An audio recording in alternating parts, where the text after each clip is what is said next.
Nouvelle édition de l'émission ETC.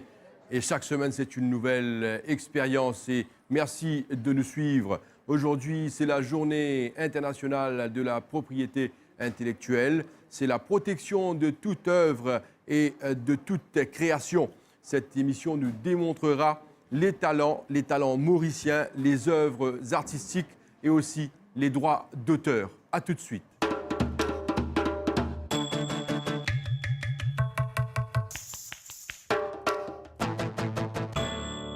Vous le savez, nous pécose sur la propriété intellectuelle et notre invité, c'est Gérard Louis, qui est artiste, il est également auteur, compositeur, arrangeur, producteur, éditeur. Gérard Louis, bonsoir. Bonsoir. Et merci d'avoir accepté l'invitation de l'équipe ETC. Plaisir. Et nous passons plus d'une heure ensemble, nous vous guettons plusieurs sujets qui concernent certainement la propriété intellectuelle. Nous expliquons du monde déjà c'est quoi la propriété intellectuelle. C'est toujours un artiste, qu'il soit artiste peintre, qu'il soit artiste musical, chanteur, tout le monde qui crée, qui produit une œuvre. Alors nous avons l'occasion de tout cela, mais avant tout cela, nous avons envie de découvrir qui est Gérard Louis. Quand nous causons avec Gérard Louis, nous connaissons Gérard Louis artiste, comment cause Gérard Louis nous a une Cassia. Alors avant Cassia, qui était Gérard Louis? D'abord, moi, je suis né à Petite-Rivière, une famille de 8 enfants. Moi, parti menuisier, maman, femme au foyer. Après, moi, je reste Trangbar, je grandi Trangbar et ça s'appelle résidence Valégie. Je suis à l'école Guy Rosemont Trangbar. Après, je commence à faire la musique à partir de l'âge de 15 ans. Je commence à faire la musique. Mon vie, ça Gérard Louis, que je peux dire maintenant. C'est quoi Gérard Louis? C'est qui Gérard Louis? Après, je fais le métier garnisseur, menuisier. D'accord, comme papa. Okay. Avec mon papa, oui. Mais vous dites à l'âge de 15 ans, qui commence à jouer la musique. Oui. Mais comment ça fait ça, de fait qu'il joue la musique? C'est là qu'il montre où? C'est un de nos premiers instruments? La famille est musicien. D'accord. Mon tonton qui est guitariste. Si j'ai des bandes de mariage longtemps, mon papa qui est guitariste aussi, il fabrique la guitare. Et ça, normalement, vous avez la guitare pour essayer de jouer. D'accord. Et voilà. Et là, 15 ans, on commence à jouer. Après ça, qu'est arrivé? Mon premier la guitare, c'est-à-dire à l'âge de 15 ans. On a acheté la guitare parce que je commence à apprendre à jouer la guitare qui peine à 10 fils. D'accord. Ça peine à 10 fils, mais ce nom exact, c'est la corde. Ouais. Et là, qui m'a fait, je suis sorti le chemin, je suis un camarade jouer. La guitare qui est dans 10 fils, oui. Je commence à placer les doigts, l'accord, je dégage, je galope, je rentre la case, je prends la guitare qui est dans 10 fils là, je suppose une place comme ça. Ok. Je commence à son, c'est moi là. Pénasson, mais je suppose visuellement, je dis ici comme ça. Ouais, ça besoin de 2, ça besoin de ré, ça besoin de mi. Après, là, mon premier travail, mon premier la paye que j'ai gagné, je gagné 75 roupies. Moi, c'est la guitare avec lui, 125 roupies qui me doit 50 roupies après. Ok. Après, je remboursé par 10 roupies. D'accord. Je réussis à gagner la guitare là. Et là, je déjà fini de mettre la corde là déjà. Ça facilite moi pour me maîtriser la guitare que je acheté là. Et là, je donne toujours, toute la majorité musiciens, chanteurs, je passe par chorale, la chorale. Et là, je commence la chorale à 16 ans. Je commence à maîtriser l'instrument là. Alors, Gérard Louis, vous finissez faire une carrière, comment vous dire, depuis l'âge de 15 ans, que tu gagnes au premier instrument de musique, la guitare, et jusqu'à aujourd'hui, vous faites un bon bout de chemin. C'est sûr qu'il y a beaucoup d'expérience, vous finissez faire pas mal de grandes expériences. Vous connaissez que nous finissons formation de l'équipe Cassia aussi. Oui. Et pour commencer l'émission là, si nous disons, dis-nous qui plus jolie expérience, plus grande expérience que nous faisons dans notre carrière, c'est quoi? Vous savez, il y en a beaucoup, mais c'est qui plus manque. Et l'expérience n'est pas encore finie même. Pas encore fini. Il y en a encore. Bien sûr. Mais ce qui me manque, moi, comme à toute majorité d'artistes dans le monde entier, surtout en France, c'est l'Olympia. Je réussis à le performer, à le jouer dans l'Olympia. Ça, une première l'expérience. Après, il y en a d'autres qui suivent encore. Mais ça, l'expérience-là. Avant qu'il nous rentre dans le vif du sujet, qui nous a cause de ce qui est propriété intellectuelle, la question qui m'a envie de poser, quel est le rêve de Gérard Louis quand on cause en termes de projet qui est capable de venir plus devant? rêve là, de tous les rêves depuis nos enfants. Ouais. De concrétiser en partie. En partie. Moi, c'est que mon rêve qui restait, mon pensée. Bon, mes enfants, j'ai remplacement, bien sûr, comme un artiste, musicien, mais c'est que je fais une école. L'école, pas je dire une école de musique, mais pas la musique, plus la musique locale. Comment dire, comment nous faire ça, ces gars-là, un autre quelque chose. Ouais. Moi, j'ai l'idée, c'est ça nous fait Cassia aussi. On a envie de créer une école pour ça. Alors, ce qui est dans la tête, Gérard, lui, du moment qu'il vit une réalité, là, il vit une œuvre, et c'est ça qui nous parle causer à ce là. Alors, nous rentrons dans nos premières rubriques, la rubrique Panorama. Sur la question maintenant de la propriété intellectuelle, enquête a été effectuée par Anna Semen. Bonsoir. Bonsoir Josiane. Donc chaque année, le monde célèbre la journée des propriétés intellectuelles le 26 avril. Donc cette année-ci, le thème c'est surtout sur le sport. Alors quand on parle des propriétés intellectuelles, on parle de deux choses importantes qui sont premièrement les droits d'auteur. Donc, c'est quoi les droits d'auteur? Les droits d'auteur, c'est tout ce qui est création, l'œuvre d'une personne, les tableaux, la musique, etc. C'est aussi les rémunérations que perçoivent les auteurs. La propriété industrielle, c'est tout ce qui est logo, symbole, des trademarks, des brands, etc. Voilà. C'est sûr que vous allez comprendre mieux après l'enquête de Anna Semen. Est-ce que tu comptes mettre de linge moque ou bien de linge imitation? Et pourquoi? C'est depuis longtemps, une imitation, c'est la vie, fini. On préfère c'est un âge moque, quand même utile, mais ça depuis longtemps. Moque à cause c'est bon, les jobs plus longtemps. Les marques, c'est qualité, c'est top, c'est solide, c'est très bon. Les qualités, les tissus aussi, c'est bon. C'est top les marques. Sauf seulement le problème, les marques, c'est trop cher. Oui, moi, je préfère ben produire la marque parce que ben qui porte ben vêtements marque et je sacrifie et nous aidons je barrière. Chaque 26 avril, nous célébrons la Journée mondiale de la propriété intellectuelle afin de nous tenir informés du rôle que jouent les droits de propriété intellectuelle pour encourager l'innovation et la créativité. En fait, c'est un événement original qui montre un aussi qui est original, pour et qui, si vous m'en dites, je vais un CD qui est comme rapidement à l'autre là, qui montre depuis que c'est un CD pirate et qui n'est pas beaucoup moins Les artistes mauriciens travaillent d'arrache-pied pour gagner leur vie. Plusieurs procédures doivent être effectuées avant de faire une reprise, sans oublier les grosses sommes d'argent en jeu. Sandra Mayotte, chanteuse locale, qui nous explique cela. On reprend la chanson « Il venait d'avoir 18 ans » de Dalida, qui est une chanteuse qui finit dans l'auteur-compositeur, c'est-à-dire les auteurs-compositeurs, puisqu'il y en a 3. Et parmi, il y a Pascal Sevran. Et donc, j'ai bien fait une démarche pour me capable de sa santé-là, dans mon album. Il prend pratiquement 2 ans, peut-être plus même, plus de 2 ans, parce que si vous avez l'autorisation, et l'autorisation-là, vous avez de la part de créateur à sa morceau-là, y compris ce éditeur. Donc, si vous avez envoyé une correspondance en France, à maison d'édition. Maître Pilet, avocat, distingue droit d'auteur et propriété industrielle. Nous avons différentes lois dans notre République. Ça dépend bien sûr du genre de contenu et du genre de droit, c'est-à-dire de droit de propriété intellectuelle dont vous parlez. Si nous parlons de chansons ou de films, de chansons surtout, nous allons sous le Copyright Act, mais aussi ça concerne aussi les films.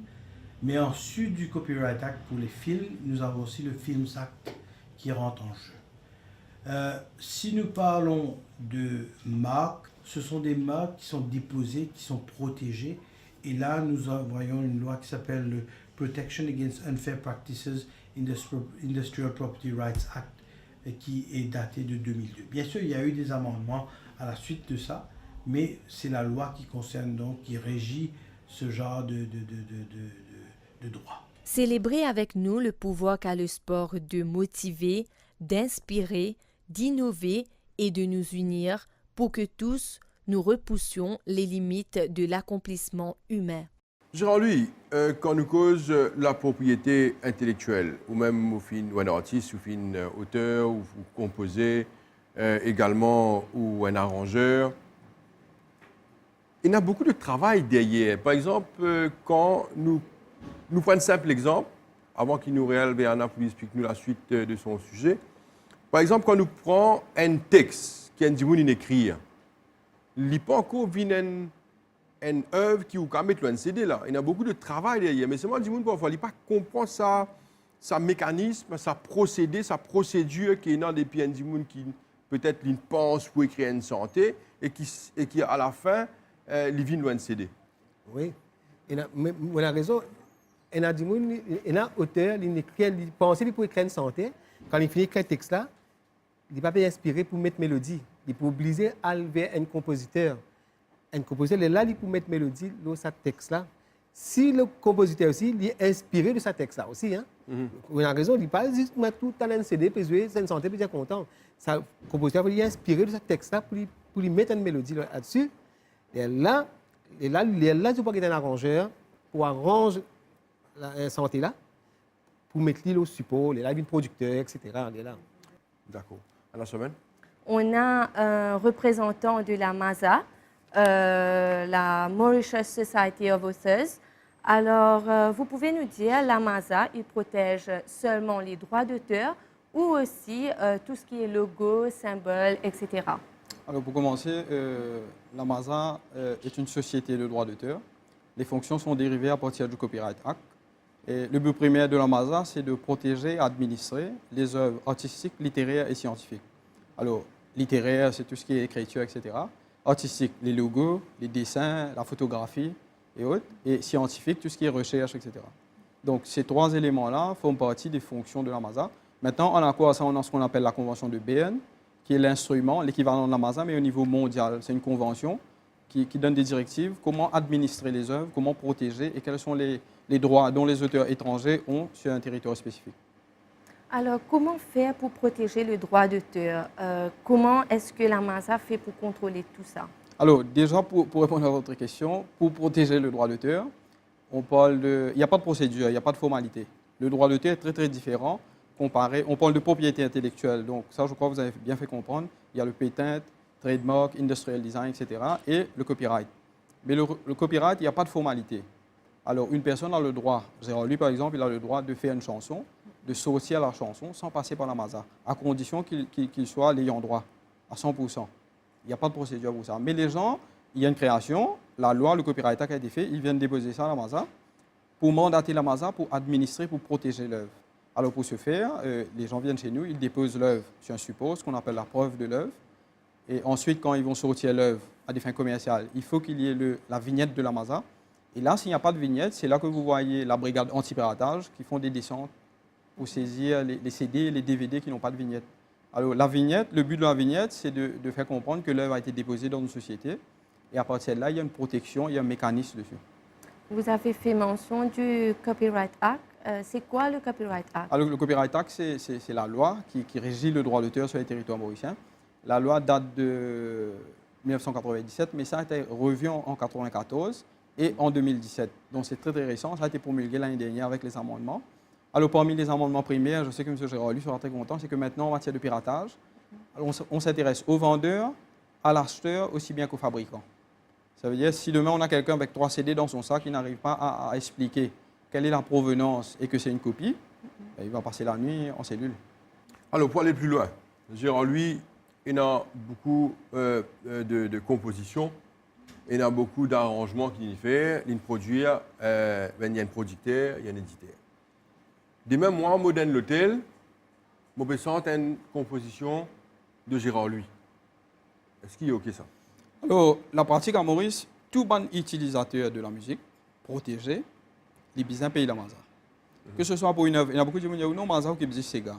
Non, si vous présentez Al Jarreau, vous présentez n'importe quelle œuvre dans l'hôtel, dans un établissement, que ce soit dans un centre commercial, etc., vous avez un PMI qui la MASA délivré pour tout événement et vous payez nous ce droit-là.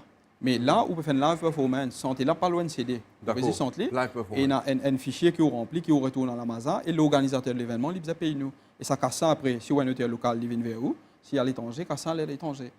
Si vous comprendre bien l'explication, tout le monde pas qu'à sortir n'importe quoi. Il n'est pas fait à condition qu'il n'ait pas causé une mutilation de l'œuvre, il passe sans des paroles, et Oui. qu'il respecte le droit d'auteur, ce qu'on appelle le droit économique et moral. Maintenant, est-ce qu'il a Mazda de son côté, il y a un contrôle sur tout ça? Bien sûr, la majorité des utilisateurs nous avons qui sur le terrain et en même temps, actuellement, il y a un comité qui peut travailler sur le tarif. Parce qu'on est artiste, ils n'ont pas une compensation, ils n'ont pas un PRB, etc. Le besoin qui est les droits d'auteur, comment nous pouvons améliorer, parce que je le fais tout le monde content, mais trop souvent, nous connaissons économiquement, ils ne sont pas trop satisfaits. Alors, nous pouvons revoir le tarif. Alors, nous avons un contrôle. Mais il est aussi très simple, quand on peut ouvrir un établissement, un business, il a un trade license. Alors, automatiquement, là, il y a un lien qui fait, nous connaissons tel établissement. Et de surcroît, nous avons un officier qui sur le terrain nous connaît. Et il y a tellement de adverts maintenant sur Facebook, tel événement, etc. Nous agissons en fonction de ça. Il y a un contrôle également sur la musique internationale. Bien sûr. Par Bien exemple, un établissement qui paye. Comment ça fait hein? Vous payez un droit pour Bien sûr, nous prenons l'exemple de l'hôtel. Hein. Alors, aujourd'hui, de 9h à 22h, il pose la musique enregistrée sur le bord. Oui. Pour ça, il y a une locksheet qui les retourne au bout de 3 mois, 4 mois. Mais en même temps, le soir après 22h, il y a une locksheet qui peut nous jouer live. Et ça, il y a une locksheet qui les envoie nous. Mais c'est moi qui paye nous une blanket license. C'est un pourcentage qui est une calculation qui est faite. Et là, il paye nous là. Et nous, à la lumière de ça, nous connaissons qu'une amende formulaire qui vient pour chansons enregistrées, locaux et internationaux, aussi bien que le live. Par exemple, nous avons une radio privée et la MBC. C'est sûr qu'il y a une journée, il y a une chaîne musicale, tout plein de chansons, que ce soit locales ou internationales, qui est diffusée. Et ça, comment ça fait? Alors, idem pour les radios, nous avons ce qu'on appelle les locksheets. Nous avons un contrat avec la Maza. Nous payons nous par rapport au nombre de chaînes, etc. Aussi bien que les locksheets par rapport à la bande santé qu'ils ont joué. Alors, la programmation musicale, je design, ça fait pour une semaine, sauf si demain l'anniversaire de la présentatrice nous téléphone, nous redit Happy Birthday, là peut-être besoin d'insérer dans le système. Mais sans je fais nous parvenir la programmation musicale. Et nous allons un peu dans l'aspect artiste musical. Après, nous avons un autre sujet que nous parlons cause, peut-être avec un artiste qui peut-être artiste peintre et autres. Mais la question, comment ça fait on va dire salaire, pas un salaire, mais ce paiement à un artiste? Est-ce qu'il y a un tarif différent pour un auteur, pour un compositeur, pour un arrangeur? Est-ce qu'il y a un tarif là différent? Ce n'est pas vraiment un tarif. Alors, on a 4 ayants droit primaires par rapport à une œuvre. On a l'auteur, celui qui écrit le texte, il perçoit un pourcentage de 25%. On a le compositeur qui perçoit 25%, l'arrangeur musical qui est l'enfant pauvre qui gagne 16,6%, et le producteur, aussi bien que l'éditeur, il gagne 33,4%. Alors une calculation de tout, il fait où 100%. Mais après, il y a une déduction que la Maza prend. Mais ça, c'est une règle qui est faite par la CISAC, qui est la Confédération internationale des sociétés d'auteurs et de compositeurs. Mais maintenant, si c'est lui, demain, il vient, il dit, moi, pas les 25%, moi, les 20%, moi, vous donne 5%, je pense qu'on va aller. Il n'y a aucun problème. Nous pouvons faire la répartition par rapport à son vouloir. Mais ça, c'est la règle. 25% pour l'auteur, 25% pour le compositeur, 16,6% l'arrangeur, 33,4% le producteur. Ça se fait par année? Comment ça se fait? Alors, la répartition, en principe, se fait 3 fois par an. Nous faisons sur les supports mécaniques, c'est ça que nous faisons en vignette. Après, nous avons une live performance. Et nous avons aussi bien la répartition des droits internationaux, un artiste étranger, etc. Jean-Luc, oui, allez-y, Anna. Il y a aussi maintenant un jeune qui peut faire une vidéo sur le net, ils peuvent reprendre une santé, telle que une parodie, etc. Donc, est-ce qu'au niveau de la Maza, il y a la loi ou bien un contrôle au niveau de la Maza pour ça, là? Alors, en fait, nous avons la loi contre ça, le Copyright Act. Alors, si un peut faire une parodie et qu'il ne peut pas recevoir un droit qu'il est bizarre, alors une parodie, c'est qu'on peut prendre une œuvre, on peut le mutiler, on peut chanter, hein, et on peut casser une parole qui est là-dedans pour rendre plus accessible à un certain nombre de monde, etc. On peut cause préjudice, ça droit moral, ça là. Et bien sûr, si on peut mettre ça en ligne sans qu'on ait un droit approprié, on peut commettre une offense. Et il y a une action qui vous apprend. Maintenant, quand nous causons action, nous faisons un cas tout récemment, ben là, il y a non, on ne peut pas vendre. Mais si vous êtes bien dans la loi là, section offense, il n'y a pas de dire si vous pouvez faire des affaires, des fins commerciales ou non commerciales. Du moment que vous pouvez faire des affaires, vous pouvez causer préjudice l'auteur, le compositeur, l'arrangeur, le producteur, vous pouvez commettre une offense. Alors, pour répondre à votre question, oui, vous pouvez commettre un délit. Et certainement, nous avons beaucoup parce qu'il nous donne une forme de restructuration en ce moment et nous pouvons envers ça man qui peut bridge ça man right ça. Messieurs, une question un peu indiscrète peut-être, mais il reste une question. Nous dit un artiste qui, sur la musique, jouait souvent le radio, le band radio. Il y a un artiste comme ça qui, par exemple, un titre, dit bien content, il fait que sorti. À la fin de l'année, combien il a gagné? Est-ce qu'il y a un secret ça ou ça va dire? Autre question, Gérald. En radio, ouais, seulement. Enfin, parce que ce radio, il joue partout. Oui, Il est bien connu. Il y a un artiste qui est bien la chose. Ouais. Oui, il n'a pas gagné beaucoup, radio. Côté diffuseur, il n'a pas gagné beaucoup. Non, en Mazar, combien il gagne? Il a gagné beaucoup. Non, combien? Vous avez mon calcul. Non, on a une fourchette. Nous ne gagnons pas 100, nous gagnons entre 300 et 500. C'est difficile de penser, peut-être, M. Djoud. Il peut expliquer, oui. Moi, explique. Ils donnent nous un document que nous payons là, on va dire un livre. OK. Là-dedans, il y a etc. Mais vous pas gagner ça. Radio. Non, pas radio, billet radio. Allez, combien vous avez gagné la fin de l'année? Le pays la fin de l'année, ça, M. Djoud? Une distribution de décembre.